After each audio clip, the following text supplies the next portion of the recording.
Hi, this is the voice, Michael Chavello. You're listening to the Premium Oddscast, hosted by leading MMA odds maker Nick Kalikas, fight scientist and author of Fightnomics, Reed Kuhn, and MMA journalist Brian Hemminger. The absolute best UFC betting info, hits, statistics, and analysis from the most respected authority in mixed martial arts betting, MMAOddsBreaker.com.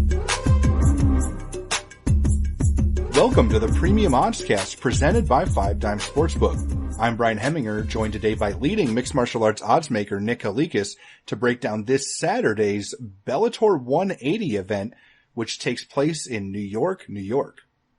If you're unfamiliar with our format, myself and Nick will break down the fight card from top to bottom, providing extensive analysis and a pick for each fight after doing our film study for the event. Looking back at our last event, we lost 1.3 units for UFC Fight Night 111 after going 0-1 on our premium bets. We also lost our 1 unit free bet. Back to the present, Bellator 180 features a 14 fight card with fights airing on Spike and pay-per-view this Saturday night. But we will only be covering the 8 fights which have betting lines. Let's dive right in. And just a disclaimer, guys, we recorded all 21 fights for Bellator and UFC in a row, the breakdowns, and when I went to go add them to the podcast, all of Nick's parts were completely silent, so we had to go re-record all of Nick's parts, so if he sounds a little rushed, it's because he's a trooper and he basically broke down 21 fights twice in a row. Now, kicking things off, on the Bellator.com preliminary card, we have a welterweight fight between Ryan Couture, who is 10-5, and Haim Ghazali, who is 7-3. Now, Nick, where did you open this fight, and how has the public shifted things so far? I opened Couture minus 705, the comeback on Ghazali at plus 435. Right now, over at 5 Dimes.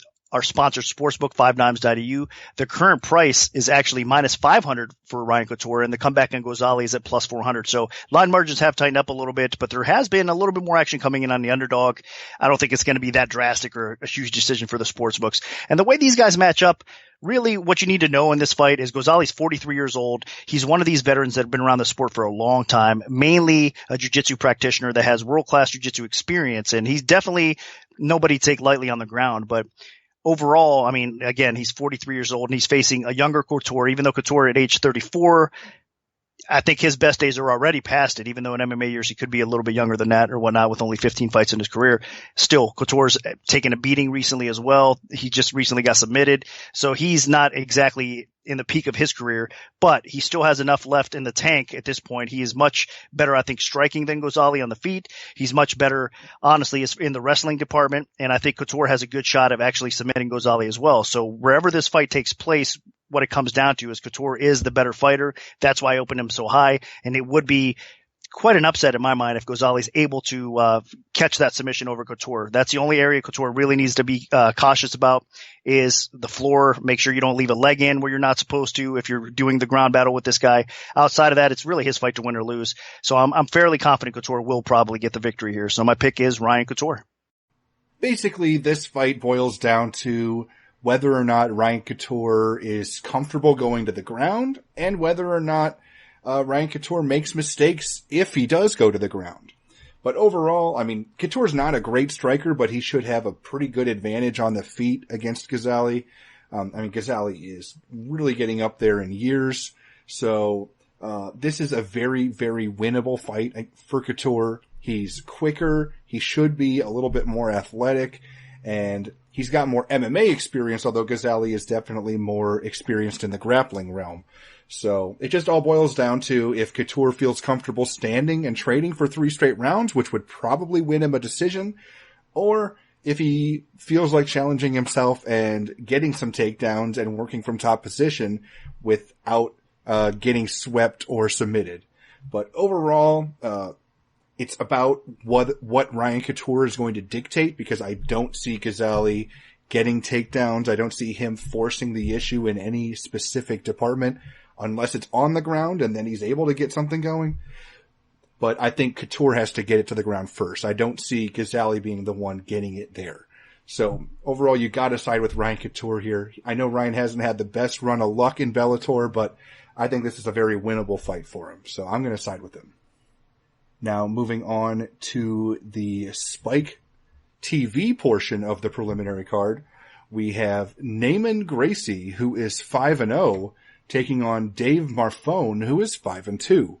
Now, Nick, what's the MMA odds maker's perspective on this one? I opened Gracie minus 900, the comeback on Marfone at plus 500. Right now, looking over at 5dimes.eu, it's currently Gracie minus 1,000. The comeback on Marfone is at plus 650. So line margins have tightened up a little bit, and a little bit more action coming in Gracie's way. People aren't hesitating to lay that 900. I'm sure people are still throwing them in parlays as well. Really, I can't deny that it should be an easy win for Gracie here. The way this fight matches up for him. I mean, obviously we all know what the Gracies are known for, their jiu-jitsu skills. But in this matchup for Gracie, Marfone is actually not the strongest striker either. And he prefers to take the fight to the floor and utilize his wrestling, utilize his ground and pound, and try to finish people on the ground. On the feet, Marfone is very hesitant. I mean, he does have a little bit of power because he's physically strong and has that kind of wrestler's build. But the truth is, he doesn't really want to engage too much on the feet. I mean, he kind of backpedals and at times feints away from actually striking exchanges. So even on the feet, Gracie here is going to have an advantage, I think, because he's going to be a little bit more carefree. I think he's going to be able to land on Marfone if it does take place on the feet. And if Marfone does go for the takedown, then it's going to be not a good idea either. It's going to fall right into Gracie's game plan, and Gracie is a much better submission artist than Marfone as well. So I think Gracie can sub him. So this fight, you're seeing Gracie at such a high favorite for a good reason. I would be very surprised if Marfone could pull this off. I think Gracie goes to 6-0, and they continue to push him a little bit here. I mean, that's exactly what Bellator is doing here. I mean, they're obviously feeding Gracie a person that he can pretty much destroy, the submit, finish fairly easy, and then just kind of keep on pushing him up the ladder and building hype on him. So I expect the hype to be real, at least on this fight. I think he does put away Marfone, and probably by submission. If not, I wouldn't be surprised if he even knocks him out. So my pick is Gracie to win. Yeah, plain and simple.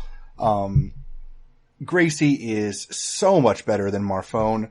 Marfone, as Nick mentioned, has an atrocious chin, so Gracie should be comfortable in the stand-up portion, even though he's not a very comfortable striker. And then Marfone likes to get fights to the floor, which is Gracie's world. So overall, I just don't see a lot of opportunities here for Marfone to get anything going whatsoever. I mean, maybe he could get top position and avoid submissions and ride this out, but that is so far beyond the realm of possibility. I mean, Gracie's a minus 1,000 favorite right now for a reason. I expect that he doesn't just win, he wins by finish, probably in the first round. So my pick is going to be Naaman Gracie. Now, dropping down to the featherweight division, we have James Gallagher, who is 6-0, taking on Chinzo Machida, who is 5-2.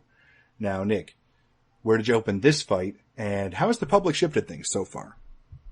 This is an awesome fight. I'm really looking forward to it. I opened Gallagher minus 185, the comeback on Machida at plus 145. Right now, at the time of the recording, it's Gallagher minus 225 at 5 dimes, and Machida's at plus 185. So a little bit more support coming in Gallagher's way. I understand that. I mean, Gallagher's the younger fighter. I mean, he's 20 years younger, for crying out loud. So the hype is there for him. He's Conor McGregor's teammate, training at SBG in Ireland. The guy has some skill for sure. He's coming off of an impressive submission win in Bellator in his last fight. Although at times Gallagher hasn't really been as impressive as you'd like to see. We're expecting a little bit more from him, to be honest with you. So Gallagher, I think, still getting better. He's still going to improve. And the more he steps in the spotlight and is on these Bellator TV cards, or, you know, potentially maybe even a pay-per-view if Bellator keeps that rolling, Gallagher will get that experience and he'll only continue to improve. So he's a tough out. He's a well-rounded fighter. Primarily, he likes to take the fight to the ground and utilize his ground skill. He's got a good submission game. He's got good ground and pound to go along with it as well. So that's what he's going to try to do against Machida. But Machida's no slouch. I mean, he's a lot like his brother, other than being 40 years old. By the way, you can kind of almost throw that 40 out the window, though, because he's in great shape.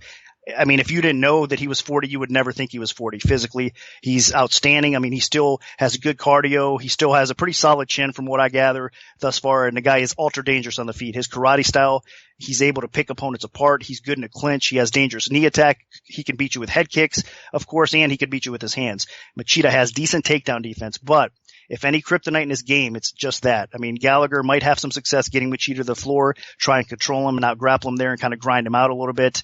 that's his path to victory. Machida's going to have to stay upright, and he's going to have to deliver some damage to Gallagher, and that's possible as well. So where the odds are right now, it's tough. I wouldn't honestly bet Gallagher over a guy like Machida. It's probably a dog or pass situation, but I'm going to go ahead and pick Gallagher because he is the more well-rounded fighter. I think he is, again, a little bit younger, and I think there's more expectations from him. Machida's just kind of trying to make a late run at things in MMA, and hey, like I said, I can't deny that the guy has been impressive so far with his little resurgence here and taking the sport a lot more serious at his older age of 40. But that being said, I think Gallagher probably finds a way to win this fight, whether it's grinding him out or maybe even catches a submission on the ground. So my slight lean is Gallagher, but it's definitely a dog or pass situation. And to me, this fight is definitely close and could honestly go either way. Gallagher is still on the rise. He still has a lot of work to do to really round out his game and become, a title threat. And Machida is definitely a great stepping stone for him, but I don't know. I don't really view Machida as a stepping stone. I mean, Chinzo's been on a pretty nice run in his, career, since he really started getting back into MMA with, RFA and those orgs. And I think he's going to provide a really stiff test here for Gallagher. I mean, Chinzo, he's not just winning. I mean, he's been winning in violent fashion lately. And he, as Nick mentioned, he fights a lot like his brother. He's kind of got that karate style. He can mix it up with his hands, with his feet. I know he's 40 years old. He's twice Gallagher's age, which is a huge difference. But with that difference comes experience. And, he's been training with his brother his whole career for or at least a large majority of it. And, Gallagher, I mean, honestly, I think this is by far the stiffest test of his young career. I mean, his last fight, he had a nice performance over, Medvedovsky, but that was Medvedovsky's third loss in a row. And that was his toughest fight by a landslide, in my opinion. So now he's taken on an experienced veteran like Chinzo Machida. Man, I can see Machida lighting him up on the feet a bit. I mean, Gallagher has a bit of ability on the feet, but I mean, his biggest strength is on the ground, where he's racked up almost all of his victories by submission. So if Gallagher can't get Machida to the ground, I can see Machida winning a stand-up fight. It's 3 rounds, and if Gallagher can't get takedowns, I can see Chinzo Machida either winning a decision or maybe even knocking him out with like a nasty head kick or something. So I know that all the hype right now is behind Gallagher, but I think he might be getting this fight a little too early in his career, and Chinzo Machida does not fight like a 40-year-old. So I'm actually going to side with Chinzo Machida. Call me crazy, but I think the veteran has a chance to shock the world a little bit on Saturday. Now moving on to the main event of the preliminary card on Spike TV, we have a light heavyweight title fight and a rematch between Phil Davis, who is 17-3, and Ryan Bader, who is 22-5. Now, Nick, what's the MMA oddsmaker's perspective on this one? Up in Davis minus 150, the comeback on Bader at plus 110. Right now, looking over at 5 dimes, it's Davis minus 125. The comeback on Bader at plus 105. So line margins have tightened up a little bit. Only a 5-cent drop on the dog. There is two-way action coming into this fight as well. This is a tough one. I think their first fight was really close. If you have 3 different judges sitting in those seats, probably could have went Davis's way, but it sided towards Bader. Can't argue the decision either way. I think both these guys deserved, the win. Bader was pretty impressive in that fight. A lot of people were counting him out back then. That's for sure. Bader has gotten better. I mean, so has Davis though. Since he's been in Bellator, he's torn through Bellator pretty much. I know there was an exception there that the King Mo fight was pretty difficult for him, and a lot of people believe that he possibly should have lost that fight to King Mo. But outside of that, Davis has pretty much ran through everybody he's faced in Bellator. So you got to respect that. Both of these guys are going to put on another hard fat, I think, tough battle that probably does hit the scorecards. I mean, that's what we're going to see here. I think the wrestling neutralizes each other out.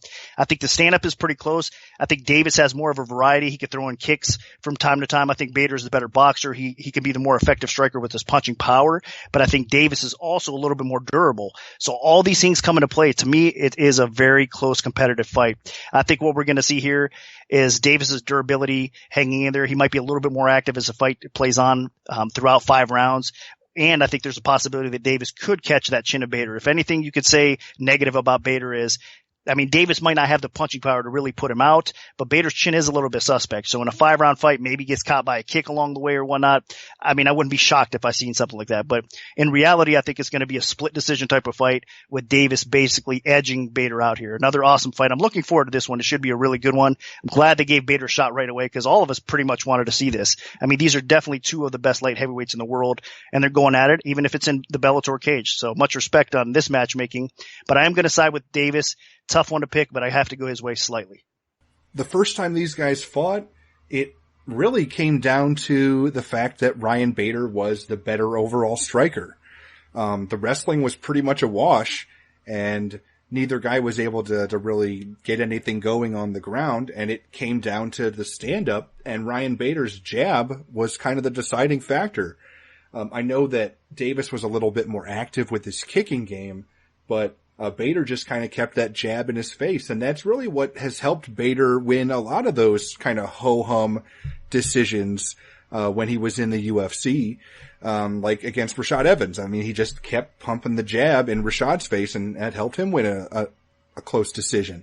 So if Bader can keep that jab going, then I think he's going to be in a decent position. Granted, this is a 5-round fight, so conditioning will be huge. We haven't really seen Bader go 5 rounds. Most of the time that he's been in 5-round fights, he ends up getting finished before the 5 rounds are over.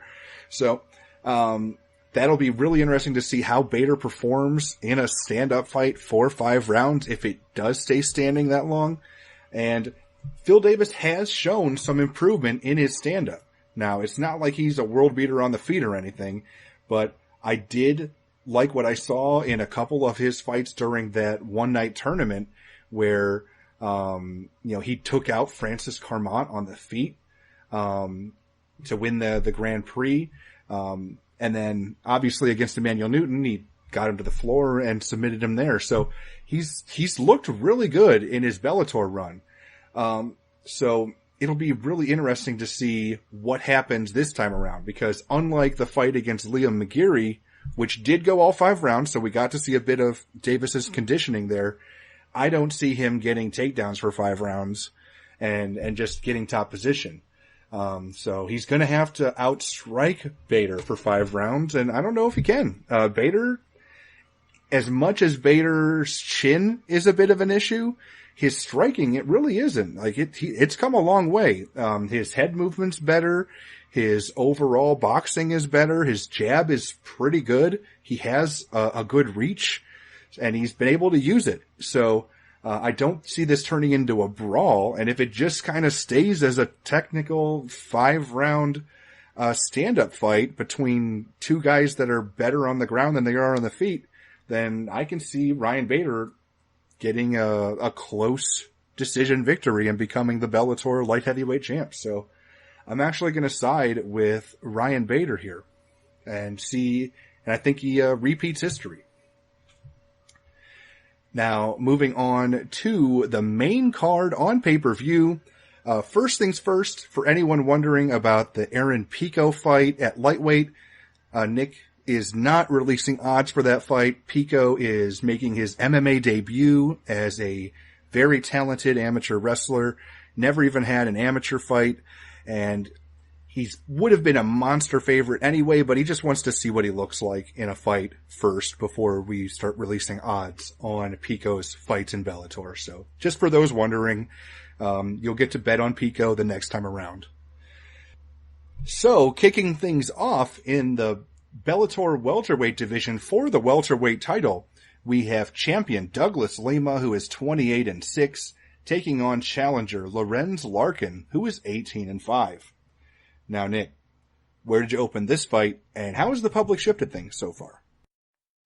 Really looking forward to this fight. In fact, from all the UFC fights and all the Bellator fights that are on this card this weekend, or both cards, I should say, this is probably my favorite fight. You have 2 of the best strikers going at it in the sport period. I mean, world-class championship level athletes that are going to be performing well. I think both of these guys bring it every time they step into the cage, and both of these guys are championship worthy, like I said. So Larkin open minus 170, the comeback on Lima at plus 130 right now over 5 times. You're seeing Larkin at minus 190. The comeback on Lima is at plus 165. So a little bit more love coming in towards Larkin. Not really that surprised. He does have more UFC hype behind him. He's had a lot of success in the UFC, and a lot of people believe that he should have stayed in the UFC on that welterweight roster, and he probably could eventually got a title shot. That's how good and talented this guy is. So Larkin is no easy out. I mean, his versatility on the feet, his speed, his power, it's a thing of beauty to watch him strike. And he's performing against another top-notch, high-level striker, in my opinion, Lima. I mean, Lima is more of a well-rounded fighter because he also brings jiu-jitsu to the table, world-class jiu-jitsu skill. I mean, he could beat you anywhere the fight takes place oftentimes. And his kryptonite in the past has been these wrestlers been able to take him down, control him, and avoid the submission. So in this matchup against Larkin, you basically have striker versus striker. He doesn't really have to worry about that as much. Although I do believe that Larkin will attempt a takedown or two along the way just to maybe win close rounds or whatnot, because I think a lot of this fight is going to be close. So at the current price, I mean, honestly, it could be some value on Lima. I think he's underrated in this matchup. I mean, just look at the wins that he has on his resume over some top-notch competition. In fact, he just redeemed himself over Korshkov, which I feel really is one of the better welterweights in the world as well. And he rebounded nicely and got the knockout win over Korshkov. So that was impressive. Lima has all the skills to make life interesting and rock even Larkin on the feet. I mean, Larkin has been rocked in the past. He's been knocked out. Lima has enough punching power and enough versatility in his own right on the feet that he can definitely catch Larkin along the way. So these guys got to be cautious, got to give each other respect, because either guy can end the fight any moment, really. That's how competitive and close this fight should be. So I think I lean a little bit more towards Larkin as well. I mean, you almost have to, because I think his speed advantage is going to come into play here, and I think he is the better striker out of the two. So I am going to lean his way. I just don't necessarily agree with the line movement. I think that people are disrespecting Lima a little bit too much in this spot. I think Lima could possibly be a live dog in this position here as well, but really the pick has to be Larkin. Again, he's coming in. He's got some momentum behind him. I know he's going to have some confidence, and I think he is the better striker. So I'll slightly lean towards Larkin to win this fight. To me, this is a battle of power and size against speed and technique. Lorenz Larkin, Douglas Lima, they both actually have similar skill sets on the feet. Both guys have nasty kicks. Both guys have heavy hands. Both guys have power. So it really boils down to what you think is going to have the better chance of happening. And for me, I think Lorenz Larkin's speed is going to play a huge factor in this fight, because while Douglas Lima is a very big, strong fighter, he doesn't really use that size in his fights. He doesn't shoot for takedowns and then ride out guys and wear them down and force them to carry his weight. He just kind of has that size to have the size. So maybe it helps him with his reach. It helps him with a couple other things. And maybe he can bully guys with those nasty heavy leg kicks.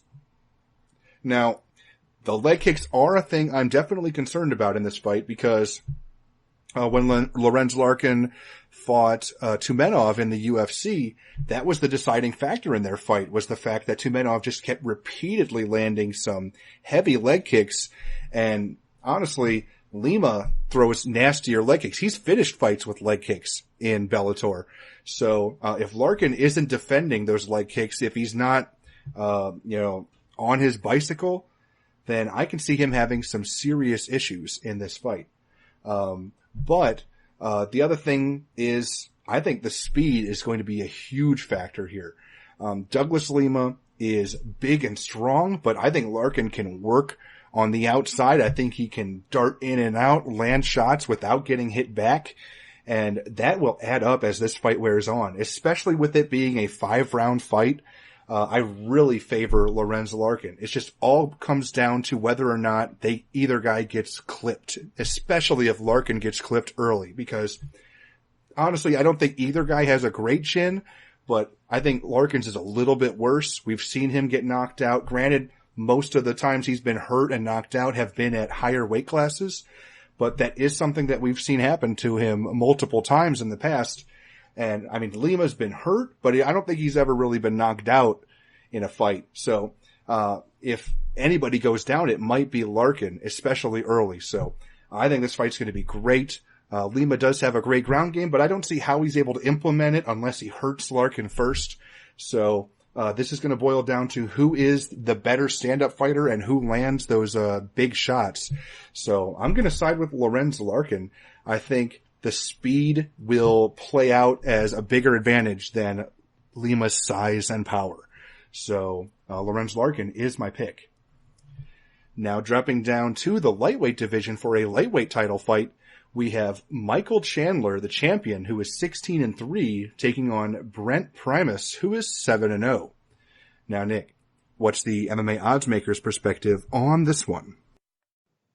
Up in Chandler, minus 565, the comeback on Primus at plus 375. Right now, looking over 5 dimes, it's 880, minus 880 for Chandler, and the comeback on Primus is at plus 590. So no love, no respect for Primus. I'm not really even that surprised by it, because I think in most people's minds, if you look at Primus, you think, man, the guy was a talented prospect, and all of a sudden he had his big setback in his last couple fights, though, because against Derek Anderson, which is a really good fighter. In fact, Derek Anderson is a very tough out. So I think getting a win, or even a close, competitive, controversial type of win over a guy like Derek Anderson is still pretty solid. It's not a bad thing, especially as you're progressing your career and you're climbing up the ranks a little bit.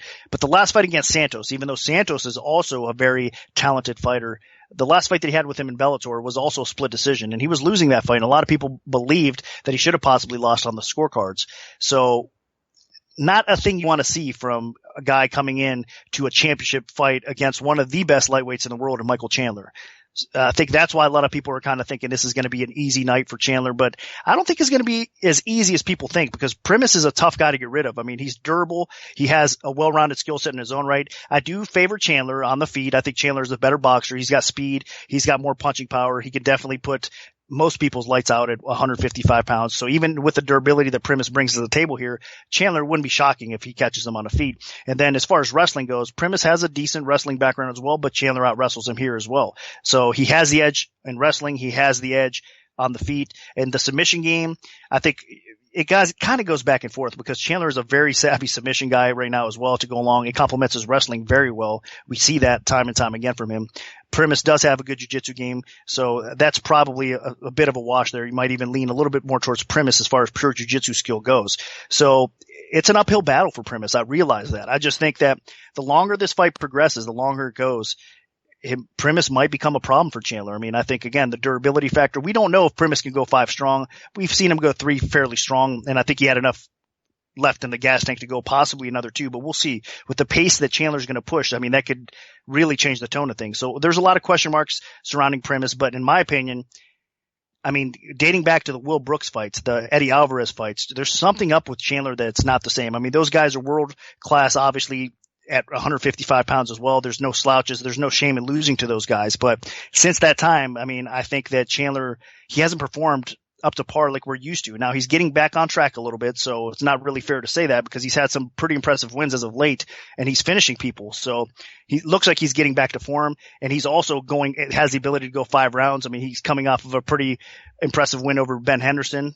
Even if Henderson's on a bit of a decline in his own right, still he went 5 rounds there. So good signs, I guess, again for Chandler, and I think he might be finally getting back in his groove, and I'd like to see that because he's such a talented fighter. But I'm not going to sit here and disrespect Primus like everybody else. I think the line is too high, and I think if the longer this fight takes place, the more people are going to be sweating a little bit, because we never know what the judges are going to say. Even if Chandler wins all 5 rounds, and we all think that he won all 5 rounds, and if there are a few of those are competitive, you never know how the judges are going to score this. So it is not a fight that I recommend you putting in parlays at this price or betting straight, obviously. So I would stay away from this fight, or even take a small stab at Primus. It's up to you. I do think Chandler's going to win the fight, though. So he is the better fighter. He should win. The line's just getting sick is what I'm trying to get at here. So my pick is Chandler to win, but I'm hoping it's more competitive than the current line indicates.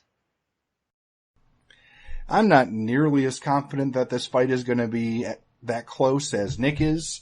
The main thing here is Primus, he's really kind of struggled his way to this undefeated record.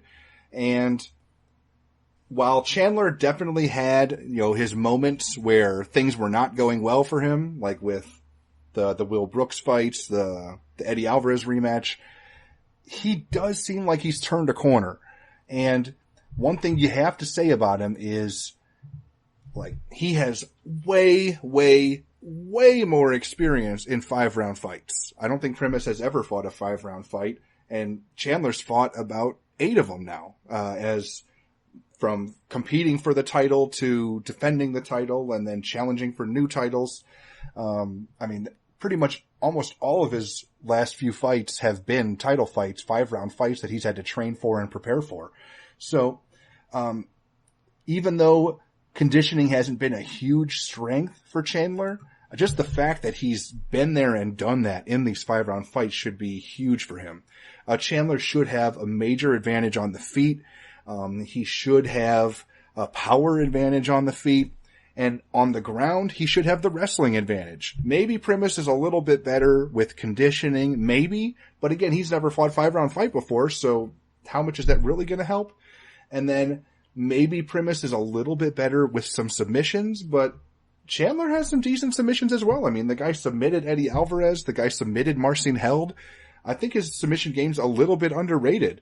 And overall, I just don't think that Primus is on Chandler's level. I think Chandler is stronger. I think he's got more power. I think he's the better wrestler. I just think he wears Primus out and at some point finishes him. I don't think he lets Primus hang around for 5 rounds and leave some kind of hidden opportunity for him. I think that this fight plays out just like the betting odds indicate, and I think Chandler doesn't just win, but wins convincingly, probably by finish inside the first 3 rounds. So my pick's going to be Michael Chandler.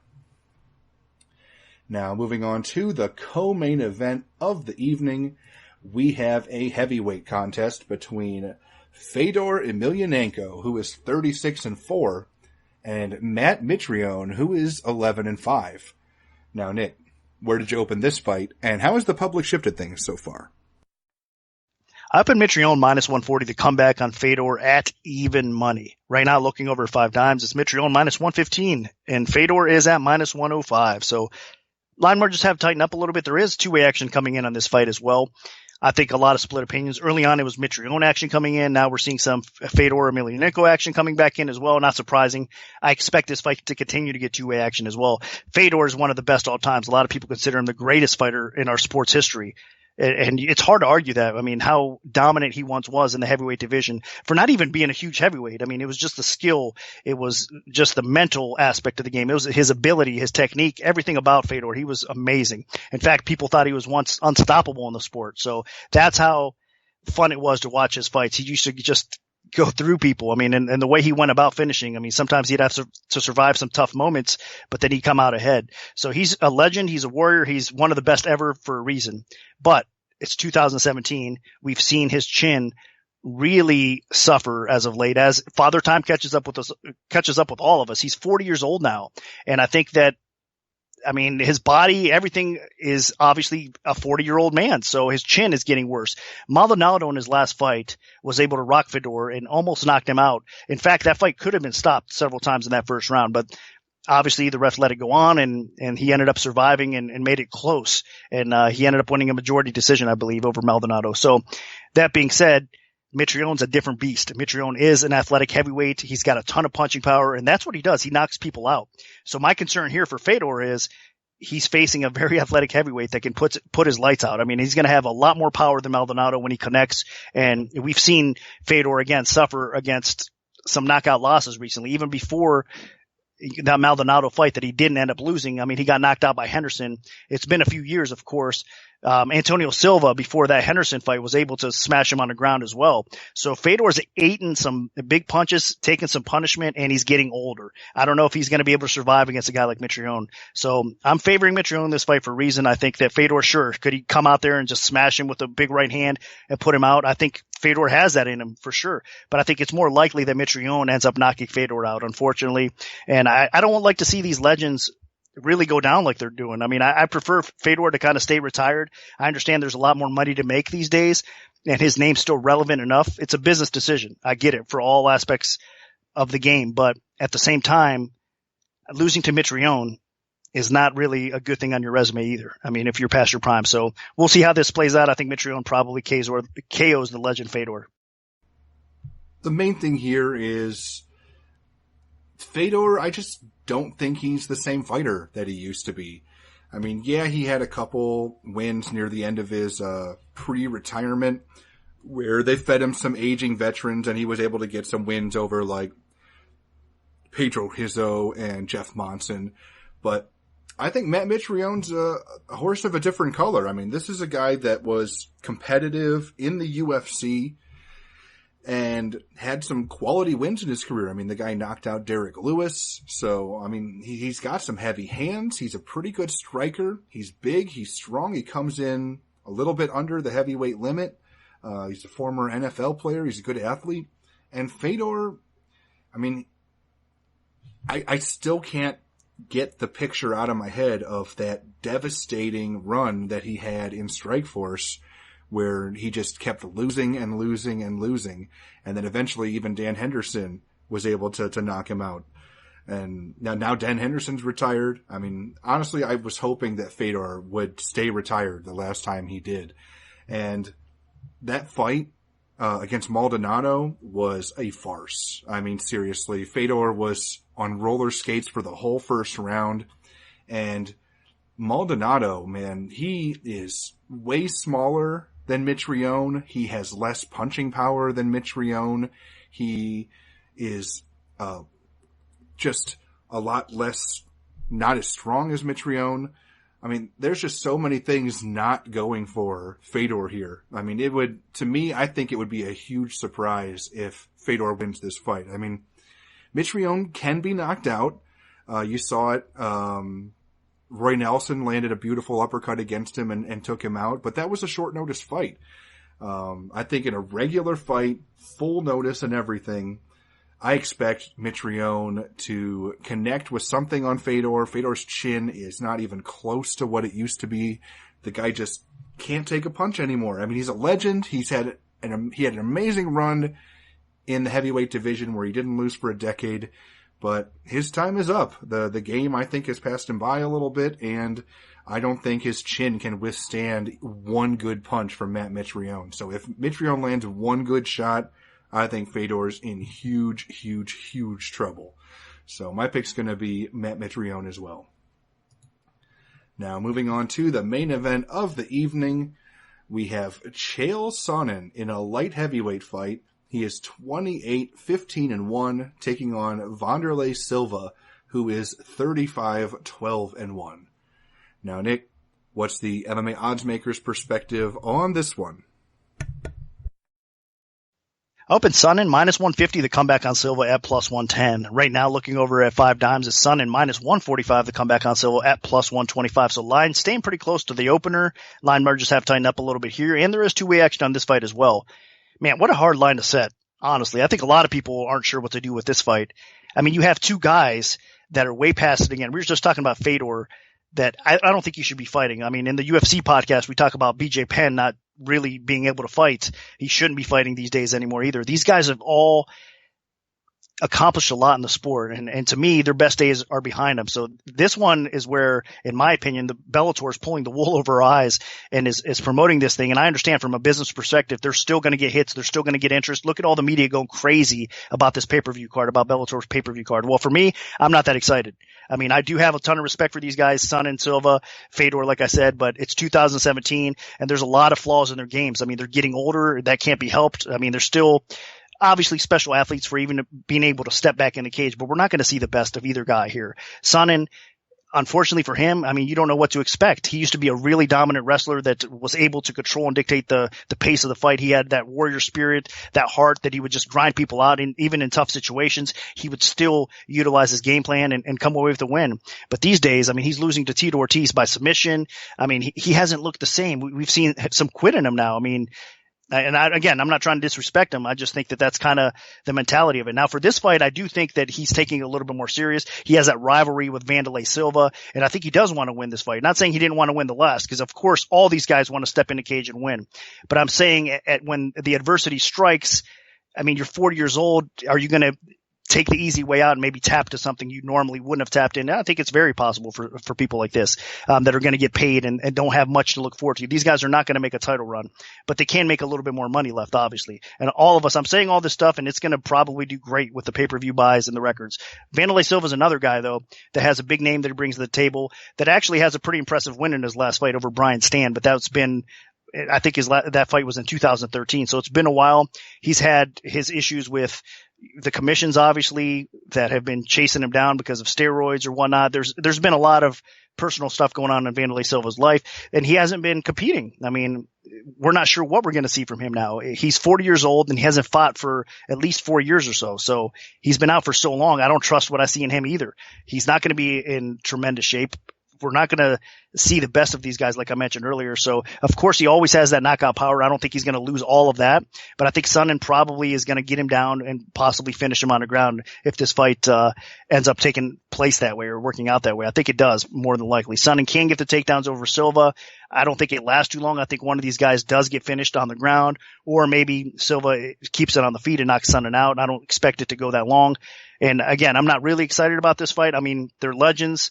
I do respect them for what it's worth, but to headline a pay-per-view in 2017, I'd rather see, for example, Larkin and Lima be the headliner. I mean, I would rather pay to see that fight than this fight that we're going to see here. But it is what it is.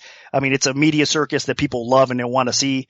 I mean, for crying out loud, we're getting Conor McGregor versus Floyd Mayweather in boxing. So that tells you what world we're living in 2017. But it's a fight I'm going to watch and I'm going to want to watch. So all that being said, we'll see what happens this weekend. I'm going to pick Sonnen. I'm not confident in it, but I think he probably beats Wanderlei Silva. Yeah, this is a grudge match that never happened and probably never should happen, but it is happening.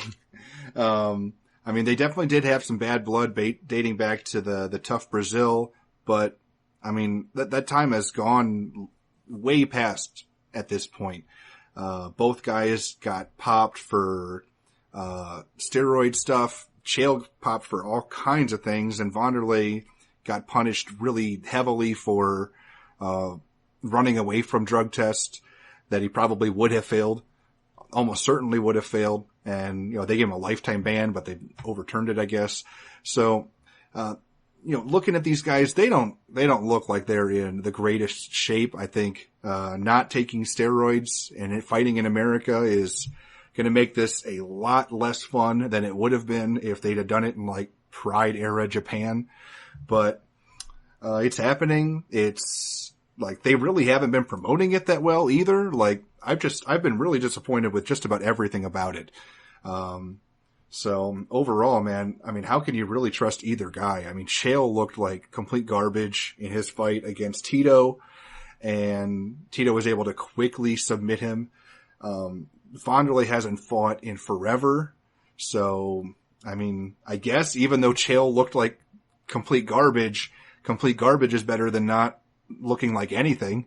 So, I guess if they fight, Chael can get the fight to the floor and get top position, maybe work for submissions or get ground and pound in.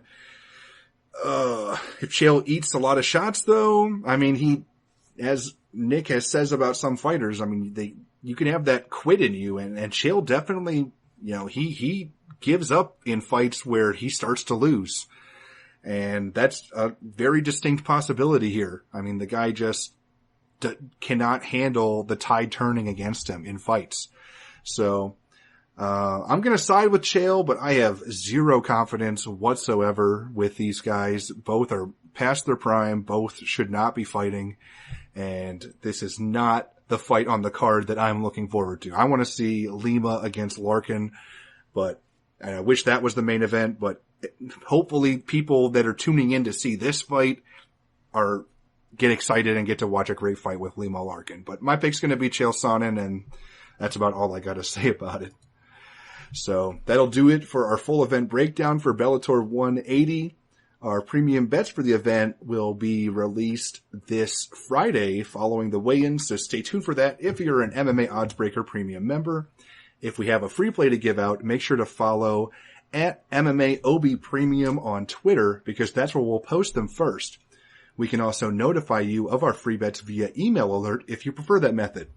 Just send an email to picks@MMAOddsBreaker.com and we'll add you to our free bet mailing list. Special thanks to our sponsor, 5 Dimes Sportsbook. Good luck, everyone, and hopefully the betting gods are on your side this weekend.